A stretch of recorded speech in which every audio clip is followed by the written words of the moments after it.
નમસ્કાર વિદ્યાર્થી મિત્રો, ધોરણ 12 સાયન્સ ભાગ 1 ચેપ્ટર 2 સ્થિત વિદ્યુત સ્થિતિમાન અને કેપેસિટન્સ એનું આજે 8 નંબરનું લેક્ચર ભાગ 8 એમાં આપણે આ ચેપ્ટરનો છેલ્લો મુદ્દો 2.15 કેપેસિટરમાં સંગ્રહિત ઉર્જા એના વિશે અહીંયા જોઈએ.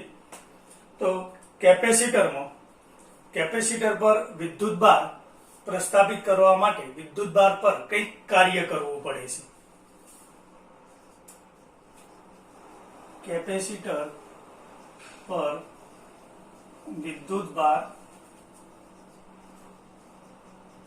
પ્રસ્થાપિત કરવા માટે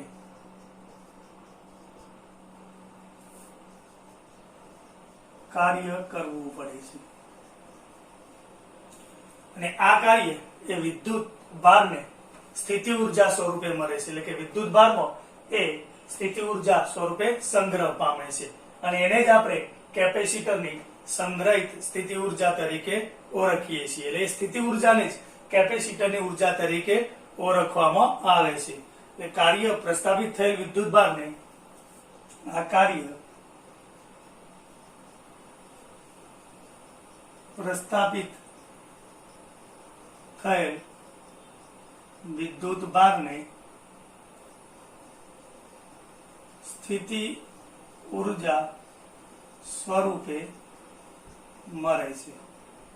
આ સ્થિતિ ઉર્જાને જ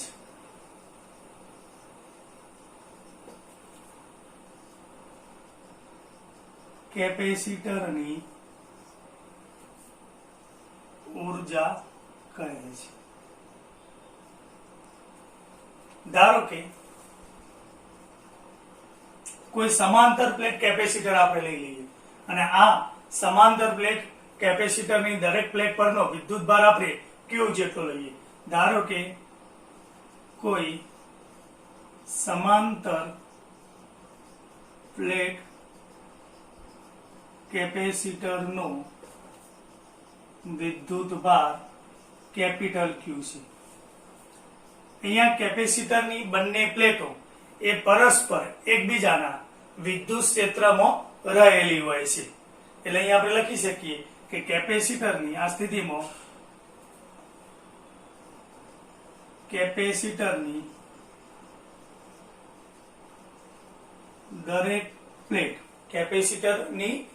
દરેક પ્લેટ એ બીજી પ્લેટના વિદ્યુત ક્ષેત્રમાં બીજી પ્લેટના વિદ્યુત ક્ષેત્રમાં રહેલી હોય છે. અહીંયા આપણે એક સમાંતર પ્લેટ કેપેસિટર લઈએ કે કેપેસિટરની આ પ્લેટ છે, કેપેસિટરની આ બીજી પ્લેટ થશે. આ દરેક પ્લેટનું ક્ષેત્રફળ કેપિટલ A જેટલું છે. આના પરનો વિદ્યુત ભાર પ્લસ Q, આ માઇનસ Q.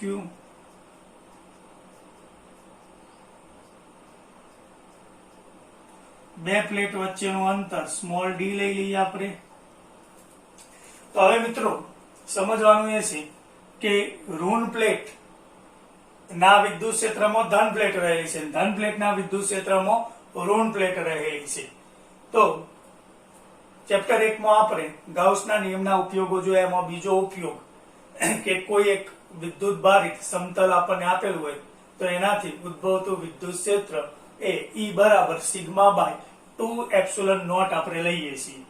તો અહીંયા આપણે ઋણ પ્લેટ જે અહીંયા આપણને આપેલી છે, ઋણ વિદ્યુત ભારિત પ્લેટ, તો એને લીધે ઉદ્ભવતું વિદ્યુત ક્ષેત્ર તો એ કેટલું થશે? સમાન વિદ્યુત ક્ષેત્ર E by 2 sigma by 2 epsilon naught થશે. એટલે કેપેસિટરની કોઈ એક પ્લેટ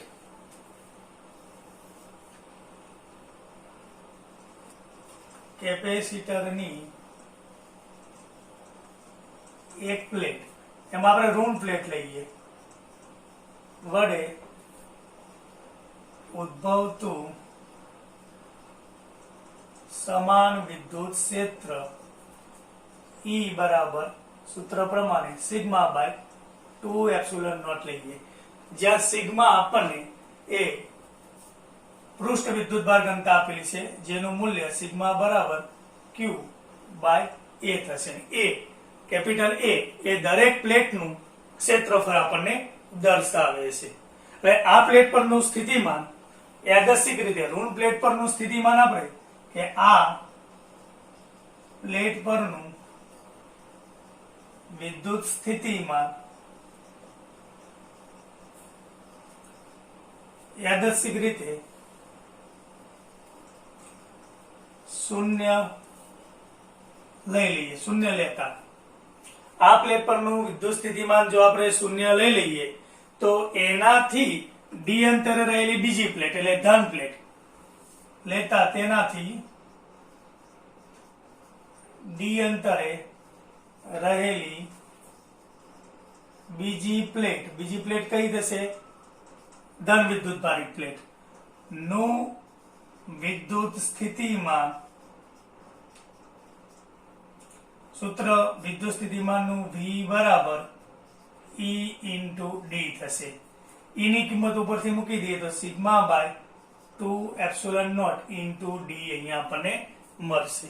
આને આપણે સમીકરણ નંબર 1 કહી દઈએ. તો આ બીજી પ્લેટ. હવે અહીંયા આપણે જોઈએ કે ઋણ પ્લેટનું વિદ્યુત સ્થિતિમાન આપણે યાદચ્છિક રીતે શૂન્ય સ્વીકાર્યું છે, એટલે એની સાથે સંકળાયેલી સ્થિતિ ઉર્જા પણ કેવી થશે? શૂન્ય થશે.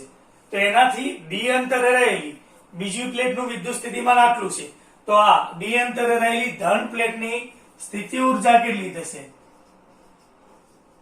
ધન પ્લેટની સ્થિતિ ઉર્જા સૂત્ર આપણે લઈએ છીએ U બરાબર સ્થિતિ ઉર્જા U બરાબર વિદ્યુતભાર Q into V. Q V ની કિંમત sigma by 2 epsilon naught into D થશે. આટલી સ્થિતિ ઉર્જા થશે. UE તરીકે આને લઈએ. વિદ્યુત ક્ષેત્રને લીધે આપણને સ્થિતિ ઉર્જા મળે છે, એટલે અહીંયા આપણે UE તરીકે લઈએ છીએ. અને આ સ્થિતિ ઉર્જા એ કેપેસિટરમાં સંગ્રહિત સ્થિતિ ઉર્જા થશે, અને એ સ્થિતિ ઉર્જાને જ આપણે શું કહીએ છીએ?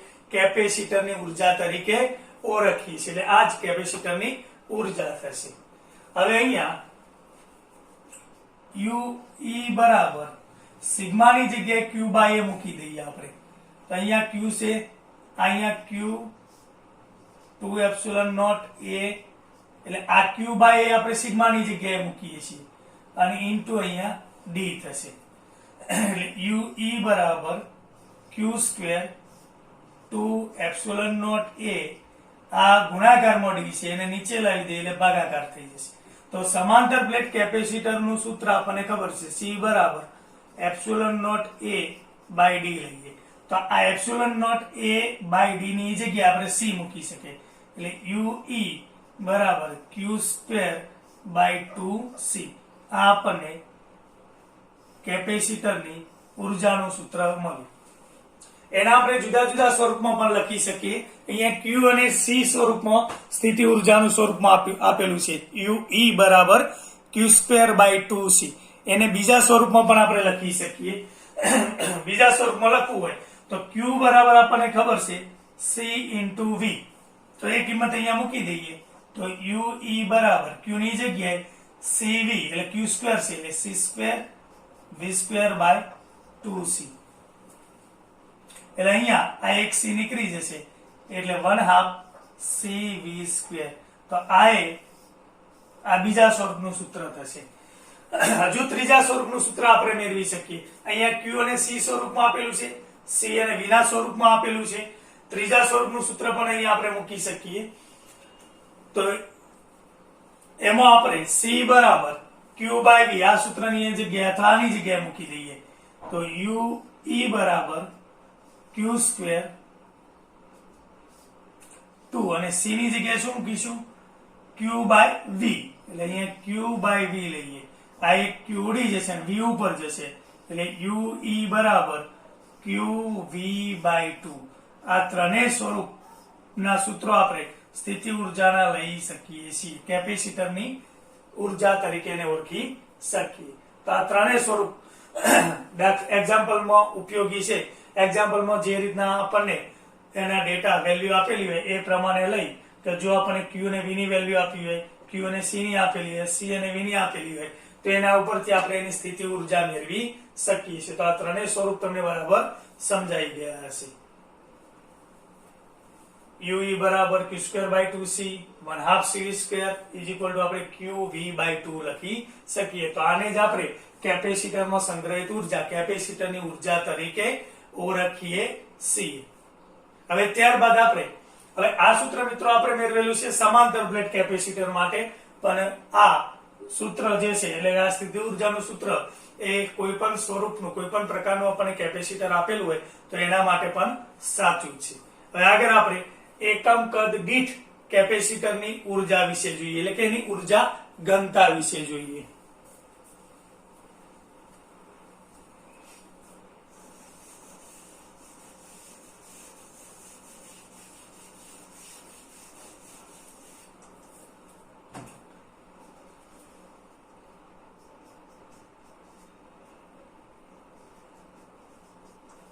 કેપેસિટરની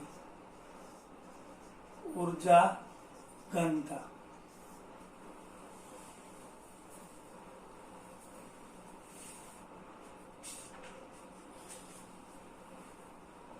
એટલે કે કેપેસિટરમાં સંગ્રહિત ઉર્જાને આપણે એના ઉર્જા ઘનતાના સ્વરૂપમાં લઈએ. તો અહીંયા આપણે જોયું કે કેપેસિટરની બે પ્લેટો વચ્ચે સંગ્રહાયેલી ઉર્જા, કેપેસિટરની ઉર્જા UE બરાબર 1/2 CV² મળે છે. આ ઉર્જા એ કેપેસિટરની બે પ્લેટ વચ્ચે, કેપેસિટરનું ક્ષેત્રફળ એ આપણે A લઈએ છીએ અને બે પ્લેટ વચ્ચેનું અંતર એને સ્મોલ d લઈએ છીએ, બંનેનો ગુણાકાર એટલે આ કેપેસિટરનું આપણને કદ મળશે. તો આટલા કદમાં આટલી ઉર્જા સંગ્રહાયેલી હોય છે, તો એના એકમ કદમાં સંગ્રહાયેલી ઉર્જા એને આપણે ઉર્જા ઘનતા કહીશું. એટલે અહીંયા કેપેસિટરના એકમ કદ દીઠ ઉર્જા એ જેની શું કહેવાશે? ઉર્જા ઘનતા કહેવાશે. ઉર્જા ઘનતાને આપણે ρe તરીકે દર્શાવીએ તો ρe બરાબર આ એની કુલ ઉર્જા છે, એને એના કદ વડે ભાગી નાખીએ. v એ કદ દર્શાવે છે. UE A into D એનું કદ થશે. UE ની જગ્યાએ આપણે આ કિંમત મૂકી દઈએ તો ρe બરાબર 1/2 CV² by A into D. અહીંયા 1/2 C ની જગ્યાએ સમાંતર પ્લેટ કેપેસિટર હોય તેનું કેપેસિટન્સ આ થશે, એટલે એ કિંમત મૂકી દઈએ ε0 A by D V² by A into D. આ આપણે કિંમત મૂકી C ની જગ્યાએ, તો અહીંયા આ A નીકળી જશે 1/2 ε0 V ના બે ભાગ લઈ લે V by D, V ના બે ભાગ લઈએ V into V અને V by D લઈએ. હવે આ આપણને ખબર છે કે E બરાબર V by D થાય, એટલે V by D ની જગ્યાએ E મૂકીએ તો 1/2 ε0 E into E એટલે E² થશે. આ આપણને ρe આ ઉર્જા ઘનતાના સ્વરૂપમાં કેપેસિટરની ઉર્જા એટલે કે કેપેસિટરના એકમ કદ દીઠ ઉર્જા એટલે કે ઉર્જા ઘનતાનું સૂત્ર આ થશે. ρe બરાબર 1/2 ε0 into E². એટલે આ કેપેસિટરમાં સંગ્રહિત ઉર્જા એની બે પ્લેટો વચ્ચેના વિદ્યુત ક્ષેત્રમાં સંગ્રહિત ઉર્જા રૂપે ગણી શકીએ છીએ. એટલે આ સૂત્ર આપણે સમાંતર પ્લેટ કેપેસિટર માટે મેળવેલું છે, પણ એ કોઈ પણ પ્રકારના કેપેસિટર માટે સાચું છે. એટલે એક વ્યાપક પરિણામ એ છે કે કોઈ પણ પ્રકારના વિદ્યુતભાર વિતરણના વિદ્યુત ક્ષેત્ર માટે પણ એને આપણે વાપરી શકીએ છીએ. તો મિત્રો આમ અહીંયા આપણું બીજું ચેપ્ટર સ્થિત વિદ્યુત સ્થિતિમાન અને કેપેસિટન્સ ની થિયરીનો ભાગ અહીંયા પૂરો થાય છે. એટલે હવે આપણે એના પછી એના ઉદાહરણના દાખલા વિશે અભ્યાસ કરીશું. તો આ તમારી નોટબુકમાં અગત્યના મુદ્દાઓ નોંધી લેજો, ત્યારબાદ આપણે એના ઉદાહરણના દાખલા જોઈએ.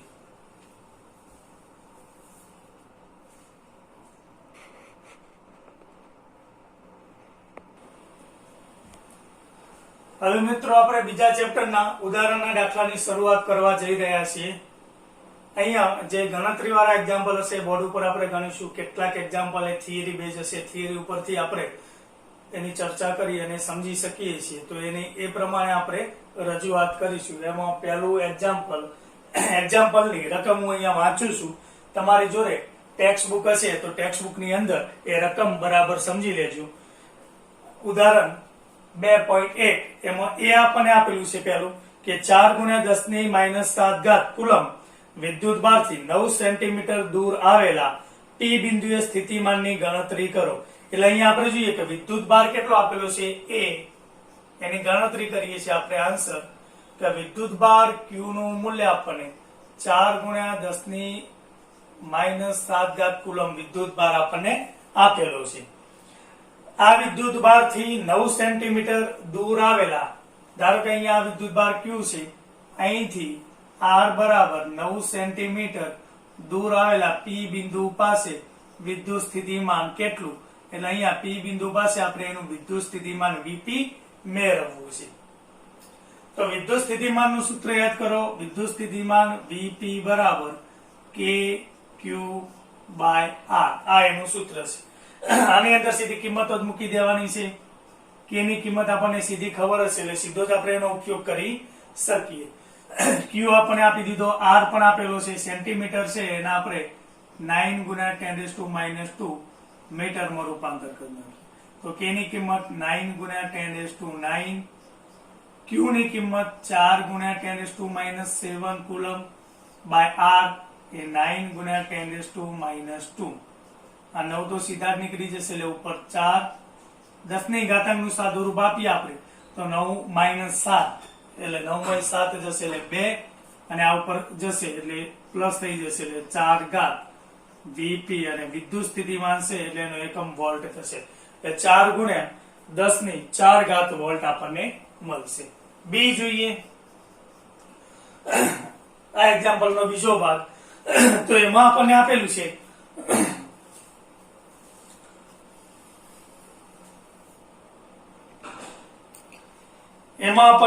છે કે તે પરથી 2 × 10⁻9 કુલમ વિદ્યુત ભારને અનંત અંતરેથી P બિંદુએ લાવવા માટે કરેલા કાર્યની ગણતરી કરો.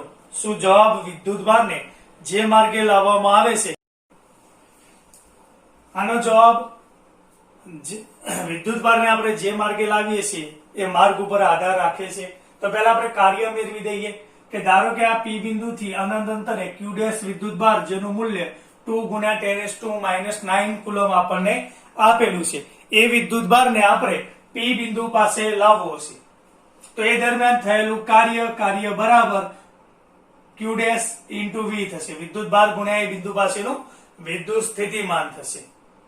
કારણ કે અહીંથી આપણે વિદ્યુત ભારને અહીંયા લાવીએ એ દરમિયાન જે કાર્ય કરવું પડે એ દરમિયાન ખર્ચાયેલ ઉર્જા એમાં સ્થિતિ ઉર્જા સ્વરૂપે સંગ્રહ પામે છે, એટલે કાર્ય અથવા સ્થિતિ ઉર્જા પણ કહી શકીએ. તો Q' ની મૂલ્ય આપણને આપેલું 2 × 10⁻9 કુલમ ગુણ્યા આ બિંદુ પાસેનું આપણે વિદ્યુત સ્થિતિમાન મેળવી દીધેલું છે, એ કિંમત મૂકીએ એટલે 8 × 10⁻5 જૂલ એ આપણને અનંત અંતરેથી P બિંદુ પાસે આટલા મૂલ્યના વિદ્યુત ભારને લાવીએ છીએ એ દરમિયાન થયેલું કાર્ય મળશે.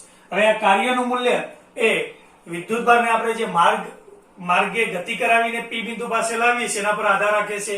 તો જવાબ આવશે ના.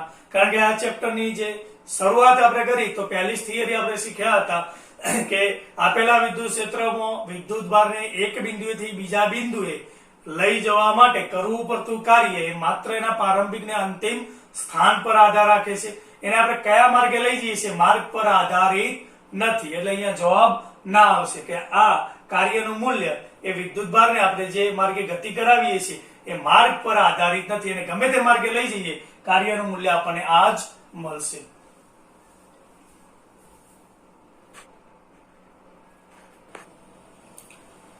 એક્ઝામ્પલ 2.2 વિદ્યાર્થી મિત્રો એની રકમ તમને બુકમાં આપેલી છે કે 2 બિંદુવત વિદ્યુત ભારો 3 × 10⁻8 કુલમ અને -2 × 10⁻8 કુલમ એ એકબીજાથી એકબીજાથી 15 સેન્ટીમીટરના અંતરે રહેલા છે. બે વિદ્યુતભારોને જોડતી રેખા પરના કયા બિંદુએ વિદ્યુત સ્થિતિમાન શૂન્ય હશે? અનંત અંતરે સ્થિતિમાન આપણે શૂન્ય લેવાનું છે. તો એવા બે બિંદુ અહીંયા આપણે લઈએ છીએ. એક એ બિંદુ લઈએ છીએ, અહીંયા બીજું બી બિંદુ આપેલું છે. એ બિંદુ એ પહેલા વિદ્યુતભારથી Q1 થી x1 અંતરે છે અને બીજા વિદ્યુતભારથી 15 - x1 અંતરે થશે. એ રીતે બીજું બિંદુ જે આપણને આપેલું છે એ પહેલા વિદ્યુતભાર Q1 થી 15 + x2 અંતરે છે અને બીજા વિદ્યુતભારથી આપણે x2 અંતરે લઈએ છીએ. એટલે આમ બે વિજાતીય, એક પ્લસ ને બીજો માઇનસ વિદ્યુતભાર આપેલો છે. એટલે કે બે વિજાતીય વિદ્યુતભારોના તંત્રમાં જે બિંદુએ કુલ વિદ્યુત સ્થિતિમાન શૂન્ય બને છે તે બિંદુ નાના વિદ્યુતભારની નજીક અને મોટા વિદ્યુતભારથી દૂર આવેલું હોય છે. એટલે આકૃતિમાં આવા આપણે એ અને બી બે બિંદુઓ આપેલા છે. એ નાના વિદ્યુતભારથી નજીક અને મોટા વિદ્યુતભારથી દૂર આવેલું છે. અને આ એ અને બી બિંદુઓ એ અનુક્રમે ધન અને ઋણ વિદ્યુતભારથી, એટલે આથી આપણે અહીંયા લઈએ તો x1 અંતરે છે અને ઋણ વિદ્યુતભારથી એ બી બિંદુ એ x2 અંતરે આપણે લીધેલું છે. હવે અહીંયા આપણે બિંદુ એ પાસે આ બંને વિદ્યુતભારોને લીધે ઉદ્ભવતું વિદ્યુત સ્થિતિમાન એ શૂન્ય લઈ લેવાનું છે. કયા અંતરે શૂન્ય હોય આપણે નક્કી કરવાનું, એટલે કે મેળવવાનું છે. તો અહીંયા આપણે એ બિંદુ પાસેનું વિદ્યુત સ્થિતિમાન VA બરાબર, એ બિંદુએ કુલ વિદ્યુત સ્થિતિમાન VA બરાબર કેટલું થશે? તો Q1 ને લીધે ઉદ્ભવતું વિદ્યુત સ્થિતિમાન V બરાબર KQ/R પ્રમાણે KQ1/x1, કારણ કે અહીંથી અંતર આ x1 આપેલું છે. પ્લસ હવે બીજા વિદ્યુતભારને લીધે એ બિંદુ પાસેનું વિદ્યુત સ્થિતિમાન એટલે KQ2 અને એ વચ્ચેનું અંતર 15 - x1. હવે આ બંને વિદ્યુતભારોને લીધે એ બિંદુ પાસેનું કુલ વિદ્યુત સ્થિતિમાન આપણે શૂન્ય લેવાનું, એટલે 0. કે એને કોમન કાઢી દઈએ, Q1 ની કિંમત મૂકીએ, Q2 ની કિંમત મૂકીએ, એ માઇનસ આપેલી છે એટલે અહીંયા માઇનસ થઈ જશે. એને આપણે બીજી સાઈડ 0 ના ભાગાકારમાં લઈ જઈએ, 0 થઈ જશે અને આ માઇનસ વાળું પદ બીજી સાઈડ લઈ જઈએ એટલે પ્લસ થઈ જશે. આનું આપણે સાદું રૂપ આપી x1 મેળવીએ તો x1 9 સેન્ટીમીટર અંતરે આપણને મળશે. હવે એ જ રીતે બી બિંદુ પાસેનું આપણે વિદ્યુત સ્થિતિમાન, બી બિંદુ પાસે પણ આપણે બંને વિદ્યુતભારોને લીધે ઉદ્ભવતું વિદ્યુત સ્થિતિમાન કેટલું લેવાનું છે? શૂન્ય લેવાનું છે. એના ઉપરથી આ બીજું અંતર x2 આપણે મેળવીએ તો VB બરાબર પહેલા વિદ્યુતભારને લીધે ઉદ્ભવતું બી બિંદુ પાસેનું વિદ્યુત સ્થિતિમાન KQ1 અને બંને વચ્ચેનું અંતર 15 + x2 પ્લસ બીજા વિદ્યુતભારને લીધે બી બિંદુ પાસેનું વિદ્યુત સ્થિતિમાન KQ2 બંને વચ્ચેનું અંતર /x2. અહીંયા k ને કોમન લઈ અને Q1 અને Q2 ની કિંમત આપણને રકમમાં આપેલી છે, આપણે એપ્લાય કરીએ છીએ. માઇનસ અહીંયા થઈ જશે, 0 ની નીચે k લઈ જઈએ એટલે એ પદ 0 થઈ જશે. આને આ બાજુ લાવીએ એટલે પ્લસ થઈ જશે અને આના ઉપરથી x2 ને આપણે સૂત્ર કરતા બનાવીએ, x2 મેળવીએ તો 30 સેન્ટીમીટર મળે છે. એટલે અહીંયા આપણને x2 એટલે કે બીજા વિદ્યુતભારથી એ x2 બરાબર 30 સેન્ટીમીટર અંતરે બી બિંદુ આવેલું છે. પણ પહેલા વિદ્યુતભારથી કેટલું અંતર? તો પહેલા વિદ્યુતભારથી 15 + x2 થશે. એટલે Q1 વિદ્યુતભારથી બિંદુ B નું અંતર 15 + x2, x2 ની કિંમત 30 મળે છે એટલે 15 + 30 એટલે 45 સેન્ટીમીટર આપણને મળશે. તો આ રીતે આ એક્ઝામ્પલ આપણે સોલ્વ કરી શકીએ છીએ. ત્યારબાદ વિદ્યાર્થી મિત્રો એક્ઝામ્પલ 2.3 એની અંદર આપણને આપેલું છે કે આકૃતિ A અને આકૃતિ B જે રકમમાં આપણને આપેલી છે એ આકૃતિ A અને B અનુક્રમે બિંદુઓ ધન વિદ્યુતભાર અને બિંદુઓ ઋણ વિદ્યુતભાર ની વિદ્યુત ક્ષેત્ર રેખાઓ દર્શાવે છે. તો એના પરથી કેટલાક પ્રશ્નોના આપણે જવાબ આપવાના છે. થિયરી બેઝ એક્ઝામ્પલ છે. એમાં પહેલો આપણને આપેલો કે વિદ્યુત સ્થિતિમાનના તફાવતો, એમાં VP - VQ, પહેલાનો જવાબ આપણે લખીએ છીએ. પહેલાનો જવાબ VP - VQ. તો આ તફાવત કેટલો આવશે? તો અહીંયા આપણે જોઈએ કે વિદ્યુત સ્થિતિમાન V બરાબર KQ/R થશે. એટલે V ચલે છે 1/R. આ સૂત્ર આપણને સૂચવે છે કે અંતર વધે એમ વિદ્યુત સ્થિતિમાન ઘટે. તો અહીંયા ધન વિદ્યુતભારથી આપણે જોઈએ તો P બિંદુ નજીક છે એટલે P બિંદુ પાસેનું વિદ્યુત સ્થિતિમાન Q બિંદુ એનાથી દૂર છે એટલે Q બિંદુના વિદ્યુત સ્થિતિમાન કરતો વધારે હોય તો તફાવત શું થશે? VP - VQ ગ્રેટર ધેન 0 એટલે ધન મળશે. એવું જ અહીંયા આપણે બીજી આકૃતિ માટે જોઈએ તો અહીંયા થોડું ધ્યાન રાખવાનું છે કે અહીંયા ઋણ વિદ્યુતભાર છે એટલે વિદ્યુત ક્ષેત્ર રેખાઓ ઋણ વિદ્યુતભાર તરફની આપણને મળશે. એટલે અહીંયા VB માઇનસ VA એમાં VB ગ્રેટર ધેન VA મળશે કારણ કે અહીંયા ઋણ વિદ્યુતભાર આપેલો છે એટલે B બિંદુ પાસેનું વિદ્યુત સ્થિતિમાન એ A બિંદુ પાસેના વિદ્યુત સ્થિતિમાન કરતા વધુ હશે એટલે કે VB ગ્રેટર ધેન VA એટલે VB માઇનસ VA તફાવત કેવો મળશે ગ્રેટર ધેન 0 એટલે એ પણ ચિહ્ન કેવું થશે ધન થશે. B માં આપણને આપેલું કે એક નાના ઋણ વિદ્યુતભારની Q અને P તથા A અને B બિંદુઓ વચ્ચેની સ્થિતિ ઊર્જાના તફાવતના ચિહ્નો જણાવો. એના કરતા ઉલટું કે વિદ્યુત સ્થિતિ ઊર્જા U બરાબર K Q1 Q2 by R minus આગળ છે એટલે U ચલે છે -1 by R છે. તો એના માટે અહીંયા આપણે જોઈએ કે Q પાસે પહેલી આકૃતિમાં Q પાસેની વિદ્યુત સ્થિતિ ઊર્જા એ P પાસેની વિદ્યુત સ્થિતિ ઊર્જા કરતા કેવી હશે વધુ હોય છે કારણ કે આગળ ઋણ આપણને આપેલું છે એટલે UQ ગ્રેટર ધેન UP થશે એટલે એનો તફાવત કેવો થશે ગ્રેટર ધેન 0 એટલે ધન મળશે. અહીંયા જોઈએ તો એના કરતા ઉલટું અહીંયા Q દૂર હતો પણ અહીંયા A નજીક છે પણ આ કયો વિદ્યુતભાર છે ઋણ વિદ્યુતભાર એટલે વિદ્યુત ક્ષેત્ર રેખાઓ એની તરફ આવશે એટલે અહીંયા A બિંદુ પાસેની વિદ્યુત સ્થિતિ ઊર્જા વધુ હશે B કરતા એટલે UA greater than UB UA minus UB greater than 0 એટલે એ આપણને ધન મળશે. સી પ્રશ્ન જે આપણને આપેલો છે કે એક નાના ધન વિદ્યુતભારને Q થી P લઈ જવામાં ક્ષેત્ર વડે થતા કાર્યનું ચિહ્ન જણાવો. તો અહીંયા આપણે એક નાના ધન વિદ્યુતભારને Q થી P લઈ જઈએ. હવે અહીંયા જો ધન વિદ્યુતભારને લીધે વિદ્યુત ક્ષેત્ર આમ ફેલાયેલું છે અને એ વિદ્યુત ક્ષેત્રની વિરુદ્ધમાં આપણે સ્થાનાંતર કરવું છે એટલે અહીંયા બળ પણ આ દિશામાં છે વિદ્યુત બળ એટલે F આમ થશે સ્થાનાંતર આપણે dr આમ લઈએ એટલે બંને પરસ્પર વિરુદ્ધ થશે એટલે થીટા કેટલો થશે 180 એટલે W બરાબર F * dr F dr cos θ ની જગ્યાએ 180 મૂકો એટલે -F dr થશે એટલે કાર્ય <0 એટલે કેવું મળશે માઈનસ. એવો જ D આપણને આપેલો છે એમાં એક નાના ઋણ વિદ્યુતભારને B થી A લઈ જવામાં બાહ્ય બળ વડે થતા કાર્યનું ચિહ્ન જણાવો. ઋણ વિદ્યુતભારને આપણે B થી A સુધી લઈ જઈએ છીએ એટલે અહીંયા વિદ્યુત ક્ષેત્ર રેખા આમ આપેલી છે એટલે બળ પણ આ દિશામાં થશે અને સ્થાનાંતર પણ આપણે B થી A તરફ કરાવી એટલે થીટા કેટલો થશે 0 થશે એટલે F * dr F dr cos θ cos 0 ની કિંમત 1 થશે એટલે +F dr મળશે એટલે કાર્ય ગ્રેટર ધેન 0 થશે એટલે અહીંયા આપણને ધન ચિહ્ન મળશે. અને લાસ્ટ E આપણને આપેલો છે કે B થી A જવામાં નાના ઋણ વિદ્યુતભારની ગતિ ઊર્જા વધે કે ઘટે. હવે B થી A સુધી અહીંયા આપણે લઈ જવાનું છે તો અહીંયા ઋણ વિદ્યુતભાર છે અને ઋણ વિદ્યુતભારને આપણે B થી A તરફ લઈ જઈએ છીએ એટલે ઋણ વચ્ચે શું થશે અપાકર્ષણ બળ લાગશે એટલે આમ ગતિ કરતો હશે તો એના વેગમાં શું થશે ઘટાડો થાય વેગ ઘટે તો K બરાબર 1/2 mv². V ઘટે એટલે ગતિ ઊર્જા પણ શું થશે એની ઘટશે. તો આ રીતે આના આપણે જવાબ આપી શકીએ છીએ. થિયરી બેઝ છે ટોટલી.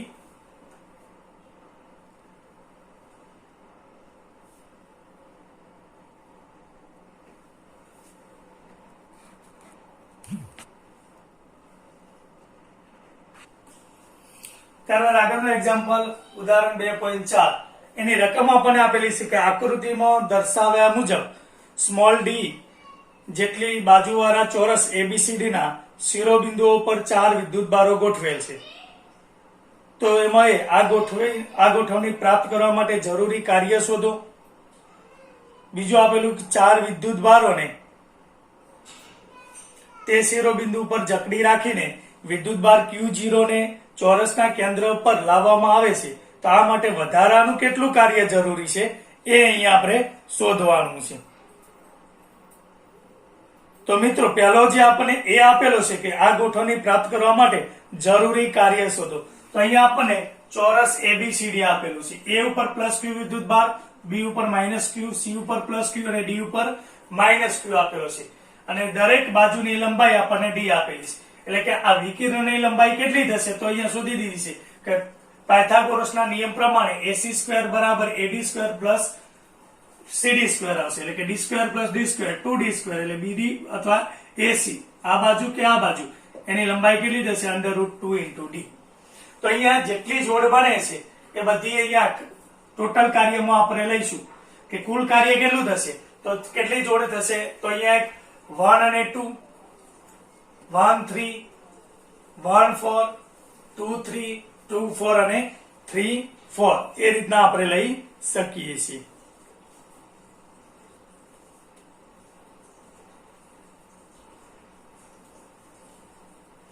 એટલે 1 2 3 4 નંબર આપવા હતા, 1 2 3 અને 4 આ રીતે નંબર આપણે આ બિંદુઓના આપી શકીએ. એટલે અહીંયા 1 2 થી બનતી જે બે વિદ્યુતભારોનું તંત્ર છે એની સ્થિતિ ઉર્જા, 1 અને 3 થી બનતા વિદ્યુતભારોના તંત્રની સ્થિતિ ઉર્જા, એ રીતે 1 અને 4, પછી 2 અને 3, 2 અને 4 અને 3 અને 4. ટૂંકમાં જોડ બીજી વખત ના આવી જોઈએ. અહીંયા 1 2 લો કે 2 1 લો, તંત્ર તો એક જ થશે, એટલે સ્થિતિ ઉર્જા એ જ મળશે આપણને. હવે આ બધાની સ્થિતિ ઉર્જા, તો સ્થિતિ ઉર્જાનું સૂત્ર આપણને ખબર છે કે U બરાબર -kq1 q2 by r. આ સૂત્ર પ્રમાણે આપણે સીધું જ એમાં લખી શકીએ છીએ. તો એ સ્થિતિ ઉર્જાનું મૂલ્ય આપણે અહીંયા સીધું જ લખી નાખીએ. અહીંયા આપણે 1 અને 2 પર મૂકેલા વિદ્યુતભારોથી બનતા તંત્રની સ્થિતિ ઉર્જા લઈએ તો આ સૂત્ર પ્રમાણે -k બંને વિદ્યુતભારના મૂલ્યો q² by d અહીંયા થશે. એ જ રીતે +1 અને 3 માટે તો એમાં kq² બંને પ્લસ આપણને વિદ્યુતભાર આપેલા છે અને એ વચ્ચેનું અંતર કેટલું થશે, √2d આપણને મળશે. અને સ્થિતિ ઉર્જાનું મૂલ્ય આપણે -k q1 q2 by r, પણ અહીંયા q1 q2 q3 q4 બધા વિદ્યુતભારના મૂલ્યો કેવા છે, સમાન આપેલા છે. પછી u14 એટલે 14 આ આપણને મળશે. એટલે અહીંયા -k q² બંને વચ્ચેનું અંતર આપણને d આપેલા, બે વિદ્યુતભારનો ગુણાકાર કેટલો થશે, q² થશે. એ જ રીતે 2 3, તો 2 3 અહીંયા આપણને મળશે તો -k q² by d થશે. એ જ રીતે 2 4 એટલે આ વચ્ચેનું અંતર તો √2d થશે, એટલે kq² by √2d. અને 3 4 આ બંને માટે તો એ -k q into q એટલે q² by d થશે. એટલે અહીંયા આપણે જોઈએ કે -k q² by d એ 4 વખત આપણને આપેલું છે, એટલે 4 -k q² by d થશે, પ્લસ 2 વખત આપણને આ આપેલું છે એટલે +2 kq² by √2d આપણને મળશે. -kq² by d ને કોમન લઈએ એટલે 4 અને અહીંયા -12 લીધું છે એટલે -√2, k ની જગ્યાએ કિંમત મૂકીએ 1/4πε0 એટલે -q² by 4πε0 into d કૌંસમાં 4 -√2 થશે. આ a નો જવાબ થયો. b નો જવાબ આપણને આપેલો છે, b આપણને માંગ્યું છે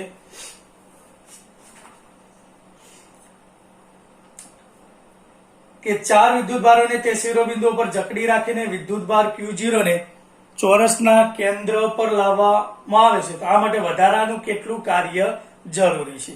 તો હવે આ મિત્રો સીધો જ આપણે સમજીને જવાબ આપી શકીએ આની અંદર કે આ વિદ્યુતભારને અહીંયા જકડી રાખવા માટે કેટલું કાર્ય કરવું પડશે.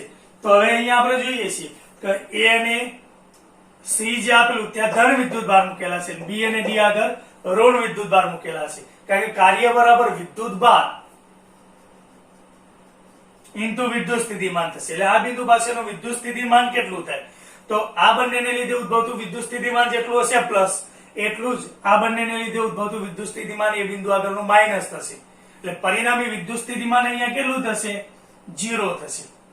ઓ બિંદુ આગળનું ચોરસના કેન્દ્ર આગળનું વિદ્યુત સ્થિતિમાન આપણને કેટલું મળશે, કારણ કે એકને લીધે મેળવવું તો આપણે આ રીતે મેળવી શકીએ, VA પ્લસ VB અથવા 1 2 3 પણ લખી શકીએ, VC પ્લસ VD.